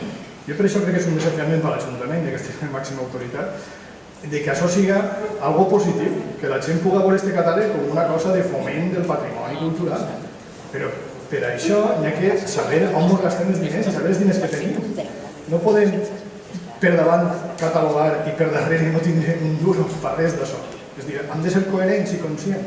Este poble, si vol el seu patrimoni, l'estima i la gran estima perquè el veu lògic, jo estic segur que la gent, de fet, ho han comentat alguna vegada, estos anys el patrimoni s'està mantenint bé. Jo crec que conforme tenim el carrer Berca, per exemple, un carrer de volta importantíssim, les actuacions que hi ha que desentonen no són de fa 10 anys ni de fa 20. És d'una època concreta on se va realment destrossar el patrimoni. Des d'entonces hem tingut un pla general en un catàleg mínim, en unes normes mínimes, i no s'ha destrossat el patrimoni. S'ha obrat en el casc antic i s'ha respectat molt el patrimoni. És a dir, la gent demostra que sí que té interès en viure en el casc antic. Per això jo crec que ara és el moment de no utilitzar aquest catàleg per parar aquesta inèrcia natural que té la gent del poble. La gent els agrada viure en el casc antic i hem d'intentar que no se despoble o que acabi seguint tot lloguers barats, que és el gran perill que tenen els catàlegs si no se mesura bé el que es fa. És a dir, podem acabar tinguent centres històrics buits o malvivint gent en condicions precàries perquè acabi vivint en infravivendes. Això és el que hay que evitar. Entonces tenim que intentar que el catàleg serveixi per espendre, que ens il·lusione, que la gent que tingui... Per això és el desafiament que és un catàleg. Jo per això proposava partir-lo en dos. La part que ens demanen obligatòriament, aprovar-la, i la part que no està tutelada d'una manera tan directa per la Conselleria, doncs fer una reflexió més tranquil·la i més sossegada amb la gent, que s'ha iniciat això, doncs aprofitem. Suposo que... O sigui, que intentar fer una lectura positiva dels catàlegs. Heu estat parlant de beneficis i de perjudicis, i heu estat parlant d'il·lusionar-nos. La forma d'il·lusionar-nos, conforme ho heu fet, no mos haureu il·lusionat a ningú. O sigui, que quan l'autoritat de l'evosia ens entenem, quan ja està fet, això no s'il·lusionava la gent. Això és la primera. Els beneficis, quins beneficis anem a treure? Beneficis fiscals, beneficis en la contribució, això està quantificat. No, en veritat, no sap exactament què ens van a donar. Ens van a donar una corbella i un sac. Això seran els beneficis que ens donaran. Els perjudicis, si estava parlant d'un 30%, els perjudicis són molt senzills. Quan hi ha una casa catalogada, el que ocorreix és que, salvo que una persona, si se vol transmitir, si hi ha persones majors, quan desapareixen aquestes persones, si els hereus volen transmitir-la, tenen una sèrie de dificultats, una gran dificultat. La dificultat és que si la persona se limita moltíssim al mercat, molt poquetes persones volen comprar una casa així. O sigui, ja no estan totes les persones... O sigui, ja és quasi impossible vendre-la. Per què? Perquè el que la compra ja sap que la té que restaurar, que la té que fer d'una manera determinada, que té que mantenir la fatxada i inclús la té que mantenir per dins. Entonces, què és el que acaba passant en aquestes cases? Pues que acaben caient. Acaben caient, els propietaris les abandonen i acaben caient, o s'acaben alquilant a moros o coses així. I això és el que va passar. Així heu tingut ja alguna casa, en el carrer València n'hi ha una, que està així catalogat, l'han vengut 40.000 immobiliàries, no se ven de ninguna manera i acabarà caient. I això és el que passarà a les cases, que els propietaris no vulguin viure en elles o no vulguin mantenir-les i s'han d'abandonar-les. Gràcies. Dos apunts a lo que ha comentat. La primera, en la línia que ha parlat Juanmi, jo crec que la qüestió estructural no caldria ni tocar-la, perquè en lo substancial la part que és Vic ja està declarada, té un àmbit important i per tant intentar aprovar a soles no val la pena fer aquesta gestió de separació. No estem a la ciutat de València. Per tant, jo no crec que hi hagi que fer aquesta llei en fractura del català. Investigar tot en uno crec que és suficient. Una altra cosa és la capacitat que pugui haver des de l'Ajuntament per ampliar el termini per a fer el catàleg, que jo crec que és una cosa que se pot donar i que se pot intentar, que sí que seria convenient. Jo vull insistir, arran de lo que ha comentat vostè, en que és molt important incorporar al catàleg un estudi complementari de caràcter econòmic. I m'explicaré, insistís, per dues qüestions. La primera de les qüestions és que, tal com estan les coses, els antics plans de recuperació de cascs antics tardarem anys en veure-los. Se van fer uns quants i crec recordar que la part de la vila gàlciga se va restaurar els diners d'estos, però jo crec que tardarem en veure-ho.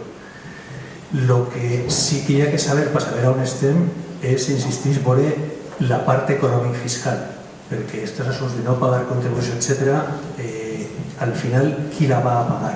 Perquè són ingressos que se mueven a l'hacienda municipal i hay que compensar-los. Però jo dic que en el Vic no n'hi ha problema perquè l'Estat ho paga, però així qui va a pagar aquestes mermes de contribució i si són possibles. Jo insistís que de moment, de lo que s'ha parlat, jo insistiria primer en la conveniència d'allargar el termini, perquè no n'hi ha aquesta necessitat de separar els dos, i dos, molt important el fer l'estudi econòmic de les dues coses. Què costa? Tenim el dato del catastre, poden haver altres datos, però sobretot, aquesta reducció d'impostos, com se va avaluar?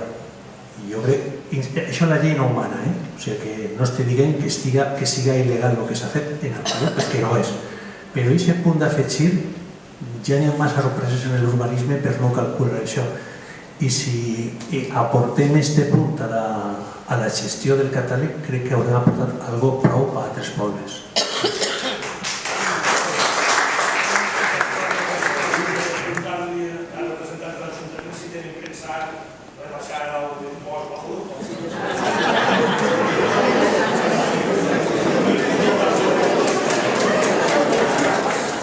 Jo soc la 10ª generació que viu en ma casa.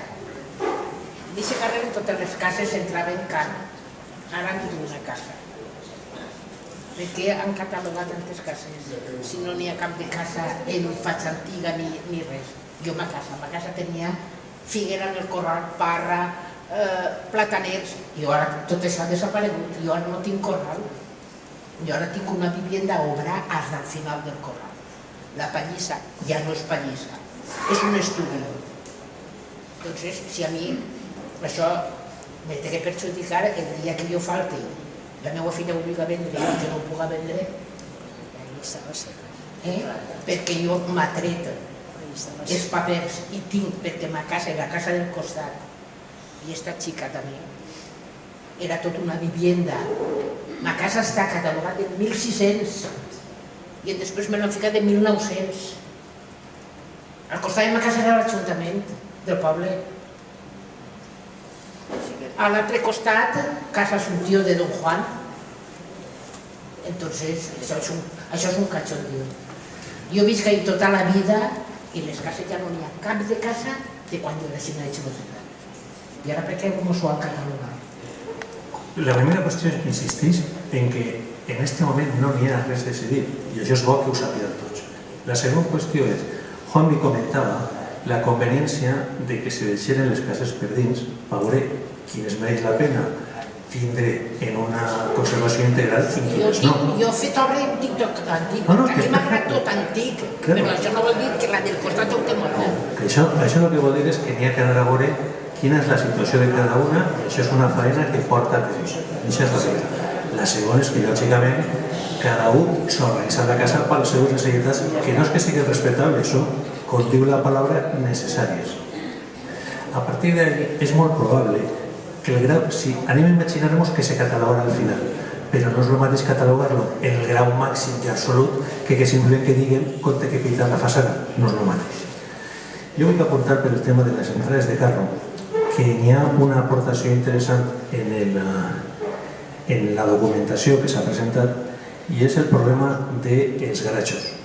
I jo crec que això és un tema que no està acabat de resoldre. Està plantejat, molt ben plantejat, però no està acabat de resoldre i hauria que pensar-ho, perquè en les cases d'obra a una mà el que era l'entrada del quarto de dormir s'ha convertit en el garatge en moltes ocasions. Això hauria que veure com se fa. Jo insistís en la mateixa línia que estaven comentant Juan i Ricardo, que el treball que s'ha fet hauria que ampliar-lo, perquè probablement n'hi hauria que catalogar menys i de lo que està catalogat posar un nivell de protecció inferior. De manera que l'aspecte exterior fora digne de veure i tal, però l'aspecte interior no fora tan dur. És evident que algunes cases, i les dues cases per definició catalogades així sabeu quines són. La casa dels Bateros és una casa que han tingut ús mandíbula, que els ha agradat, i la casa Soler, la casa dels Baldovins. Per baix d'això, jo crec que hi ha sempre un punt d'equilibri entre una cosa i l'altra. Però per dir que probablement n'hi hagi que continuar treballant. Tenim un bon document de treball, però jo en absolut crec que tingui que ser un document definitiu i que hi hagi que seguir treballant. Jo vull repetir per al número 25 que si no s'aclareix en un document la situació dels efectes fiscals no sabrem ni on estem, ni l'Hacienda municipal ni les nostres butxaques. Això és fundamentalíssim. Bona nit. Com a membre de Messatge Messi, agrair-los a tots vostès la seva presència, agrair també a les autoritats que han vingut, perquè pense que és important que escolten el que escoltem. Jo també soc representant del poble, que escoltem el que el poble té que dir i que també el poble tinga que escoltar el que nosaltres pensem. Jo crec que tots tenim clar una cosa molt important, i és que el patrimoni és una herència que hem heretat, però no pot ser una càrrega. Entonces hem de fer compatible les dues coses, el que sigui una herència i una càrrega. Tots tenim herències personals, unes joies o uns quadres que ens estimem més i que conservem dels nostres pares, i tenim altres que no. És a dir, si Juan havia posat un exemple, i bueno, un pot conservar, no sé, el tratge de casar-se de sa mare, perquè potser ara ja el veu en uns altres ulls, però potser no conserva una blusa dels anys 70, perquè no té interès. Hem de fer això compatible. Jo crec que, des de luego, com a partit, i no crec ni a cap partit així que diga que no a la catalogació. Crec que nosaltres, els polítics i vostès, hem de tindre clar que una certa catalogació ha de haver una certa ordenació del que és l'urbanisme ha de haver. Jo quan passe per el... Jo soc jove, relativament jove, i no he conegut el carrer Muntanya com potser molts de vostès. Jo quan passe per el carrer Muntanya i veig determinades finques i tal, i jo dic que llàstima, que bonico hauria de ser el carrer Muntanya que jo veig en les fotos. Una cosa és això i una altra cosa és que el carrer Muntanya estiguera com a principi de segle. Jo pense que si a principi de 1900 els nostres avantpassats havien pensat el mateix, les cases modernistes, que són molt boniques, que hi ha en el carrer Muntanya, si haguem catalogat les anteriors, no estarien i ens havíem perdut en el xemesí el modernisme. No tindríem, per exemple, l'edifici on estem, que és el casino. Aleshores, hem de fer compatibles aquestes dues coses. Crec que d'ací podem arribar a una conclusió, perquè crec que tots es coneix i jo també, i és que la catalogació tindrem que mirar. Tindrem que mirar i revisar a veure si el número és l'adequat. Juan ha insistit, i això és una cosa que jo ja tenia clar i que Messatge Messi al principi Jaume també ho ha dit, en que la catalogació serà paper banyat si a la gent no li diguem què significa. El negatiu ja ho hem dit, està clar que ningú ha votat així de les coses, però quins aspectes va tindre? Això tindrem que concretar-ho i hauríem de concretar-ho més o menys al mateix temps. Hauríem de concretar, per exemple, que en el nucli històric o en el teu carrer que l'Ajuntament tindrà especialment cuidado en els ornaments. Això és el que hem de fer un paviment adequat al lloc, al centre, i la memòria pressupostària, diguem-ne, a quant estem disposats a invertir i què anem a reclamar. 300 cases és impossible de mantindre. Per això, jo crec que per fer compatible una cosa amb l'altra, és a dir, no és el mateix invertir una quantitat en 300 cases que la mateixa quantitat en 100. Haurem de mirar quin és el criteri general. Jo he estat repartint fullets que vostès hauran rebut per la part de clar. He vist cases que jo dic, home, esta casa se pot fer, a lo millor se li pot indicar o se li pot ordenar a l'amo que faça una determinada tipologia, inclús moderna, però que respecte unes certes normes, perquè de fet n'hi ha cases que s'han fet en els anys 80 i en el carrer Verdaguer, per exemple, hi ha una casa molt senyorial que és de nova planta. La casa de Ricardo, abans de que ell la reformara, tenia un aspecte i ara té un altre. Vull dir, Juan Villa ha dit una cosa molt important i és que a partir dels anys 80 la sensibilitat ha canviat. Per tant, jo sí que pense que el que hem de concretar és el criteri, és reduir o deixar ben clar que respectant unes normes mínimes d'urbanisme anem a respectar unes quantes cases catalogades, n'hi havia 30 i pico, cases modernistes evidentment no se poden tirar, però obliguem a la part positiva, és a dir, a que la gent tinga gust per fer una façana bonica, per fer una façana d'acord amb el context i també, una cosa molt important, deixem que se construïsquen cases per a que en el segle XXII els nostres nens diguen del segle XXI esta casa i esta casa val la pena conservar-les. Hem de trobar aquest equilibri i jo pense que el que hauríem de fer, i Ricardo també, seria que totes les aportacions, 50, 60, 70 persones que estem així, anem a pensar millor que 2 o 3. Anem a veure com concretem això. Estaria bé, no sé jo, la proposta de Ricardo m'ha semblat interessant, de constituir una mesa, una mena de debat entre tots, a veure què se pot fer i a veure com podem millorar el catàleg. El catàleg no són sols les cases, sinó és també les normes que anem a seguir. Miren vostès, els pobles que han preservat i que tenen unes normes, i estic pensant per exemple en el cas d'Oviedo, que tenen un casc antic, s'han revaloritzat. Anem a pegar-li la volta al calcetí, anem a fer que Algemesí tinga un nucli que siga viu i que puga revaloritzar-se, que no siga una càrrega. Nosaltres, i jo estic segur que l'equip de govern és el que volem i entre tots ho hem d'intentar. I això era la intenció, volia explicar-los un poquet la intenció de l'acte i simplement que continuen vostès informant-nos de les seues inquietuds.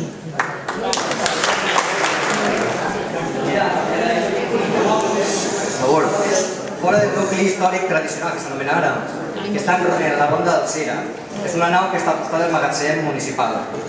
Per tant, no està en el nucli històric. Jo vaig fer la notificació i clar, vaig llegir així per damunt i vaig dir, està clar, el Via Crucis. N'hi ha un taulell del Via Crucis i dic, ho entenc. Però he vist també que també inclouen el magatzem. I he vist en el catàleg de l'Ajuntament que pràcticament tot el que ara avui en dia en el nou Pla General d'Ordenació Urbanística, que s'anomena el PRI 3, crec, que va des de l'estació fins al Calvari, pràcticament quasi tots els immobles estan catalogats també. Voldria preguntar com se fa compatible això, perquè en la lectura del darrer Berkham posava que aquella zona del Ron del Calvari està projectada com a la zona de renovació urbanística d'Algemesí. Jo ara tinc una nau que no té activitat, tinc una hipoteca i clar, les meves perspectives estan en un futur vendre l'immoble.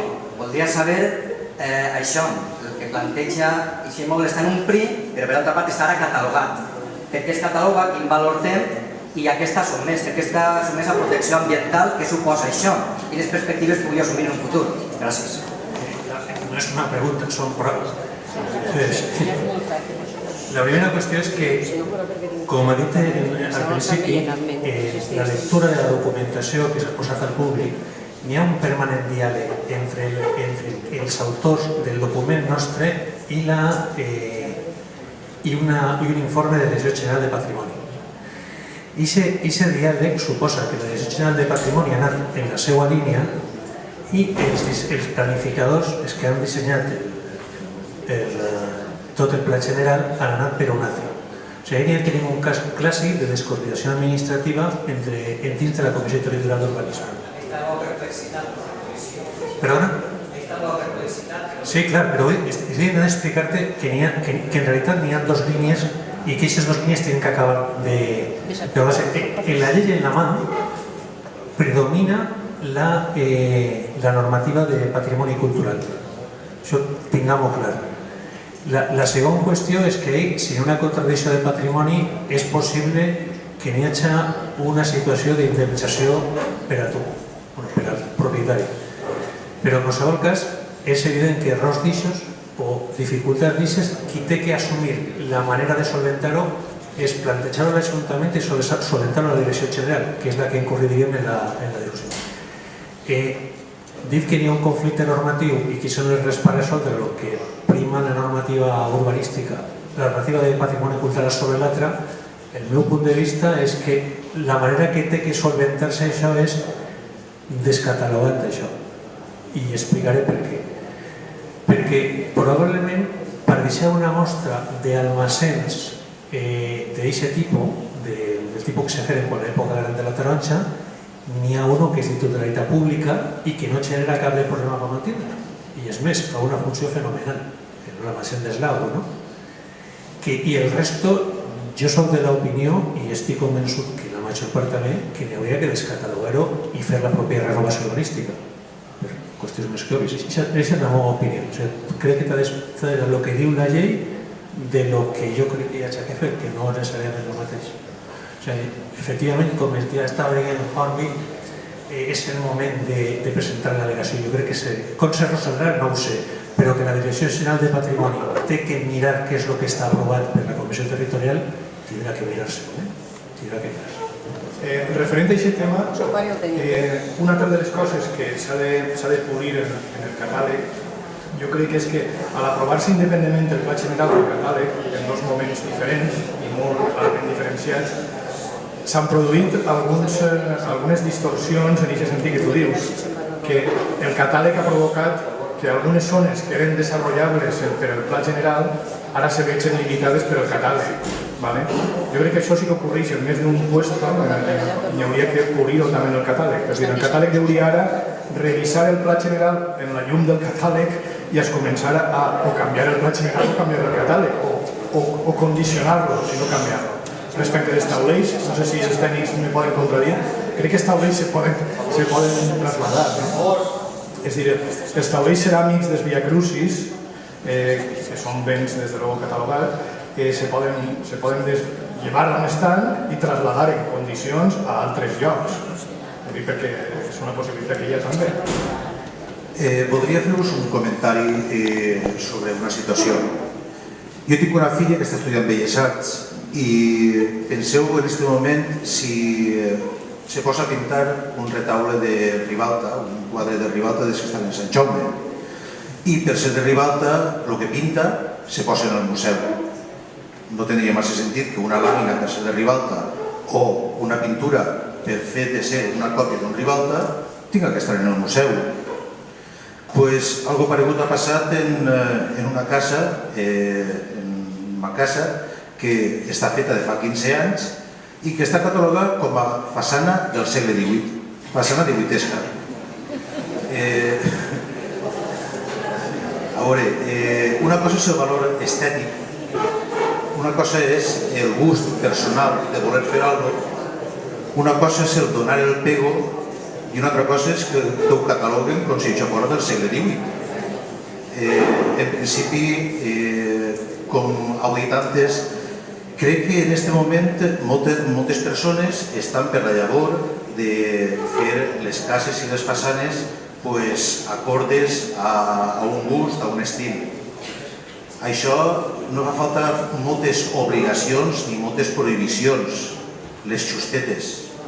I en aquestes justetes, prohibicions i obligacions tots funcionarien millor. I les coses estètiques, dins d'un marge, poden ser a l'estil de cada un, simplement.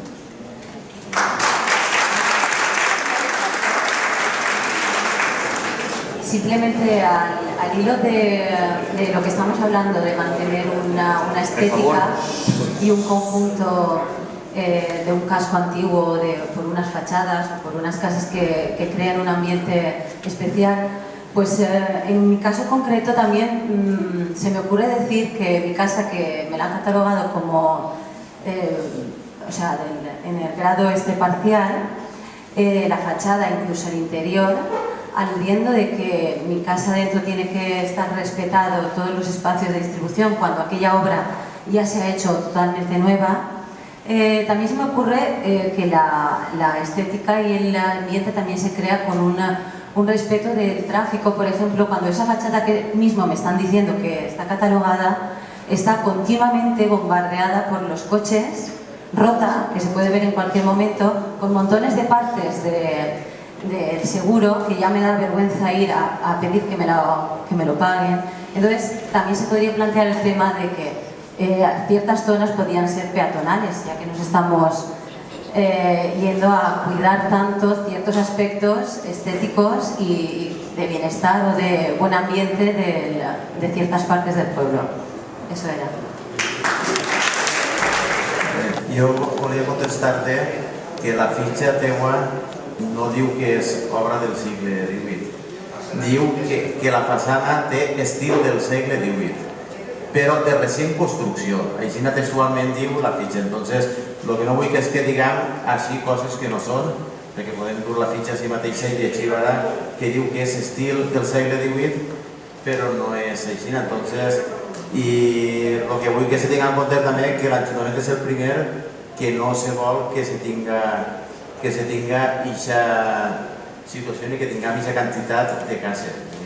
Per això hem contratat a Helena, està Helena, perquè l'Ajuntament ha llevat tot el que ha pogut, però bonament necessita la col·laboració i si algú dins d'aquesta casa s'ha fet una obra, ha canviat o està en una situació diferent, doncs necessitem que ens obriu les portes de casa, que feu aquestes al·legacions, que feu aquestes fitxes per eliminar-ho i per ajudar. És a dir, l'Ajuntament no té cap il·lusió perquè n'hi hagi ni 200 ni 300, sinó al contrari. El que volem és retomar i que n'hi hagi menys. De fet, el pla general que esteu parlant, és a dir, s'abaixava les altures quan està dient que perd valor. Sin embargo, en la revisió que farem s'han manté les altures de l'any 87. És a dir, que l'antic, en el que s'havia iniciat en l'any 2000, se rebaixaven les altures del casc antic i encara penalitzava molt més al propietari. Entonces, el que s'està fent és al contrari, intentant protegir, perquè hi ha unes normes que complir que no ens les podem votar, és a dir, si per la carretera marca que tenim que anar a 120, doncs tenim que anar a 120, és a dir, no podem anar. Però sí que estem intentant que siga i que afecti el mínim possible a tots els ciutadans. I per això, Helena està treballant, està tenint a tota la gent. Jo crec que s'ha fet bé i que per part de Conselleria ha hagut un tècnic que difereix en nosaltres, perquè jo me reserve el que pense d'aquesta persona, però al final aquesta persona ha vingut i ha fet el seu criteri. És a dir, a tots no ens agrada tot ni tenim que mantenir aquest criteri, però necessitem la col·laboració de tots els ciutadans. Juan ho ha dit molt bé, que n'hi ha que preparar, n'hi ha que fer uns informes, n'hi ha que ajuntar el que fa falta per a que es puguen eliminar i que es puguen llevar moltes de les cases que n'hi ha. Però jo vull que tingueu clar que la pretensió és la que se puga reduir i el que estem comentant també, el del casc antic, que si n'hi ha cases que els cotxes se peguen a les façanes, la veritat que la idea és la d'un futur poder peatonalitzar algunes de les cases, però peatonalitzar primerament de carrers, perquè no es peguen les cases. Però evidentment n'hi ha que agarrar i n'hi ha que fer altres infraestructures perquè es puga fer. I estem convençuts que quan se fa això hi haurà persona que no li vindrà bé perquè no podrà circular per sa casa o no podrà entrar a sa casa o tindrà algun inconvenient, però n'hi ha que intentar que es faci i que no perjudiqui a ningú. La fitxa diu façana dimitesca molt ben conservada. Des de nova creació de fa 15 anys se pot conservar molt bé. No, façana dimitesca molt ben conservada. Que se conserva bé, clar.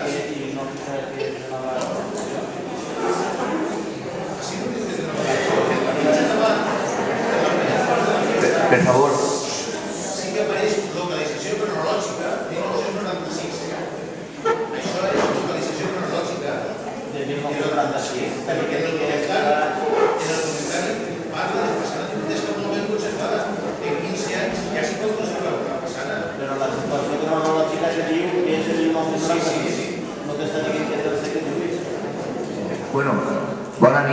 anem a donar per conclòs l'acte i moltes gràcies per haver vingut i esperem que tot això vos tinga un fruit. Gràcies.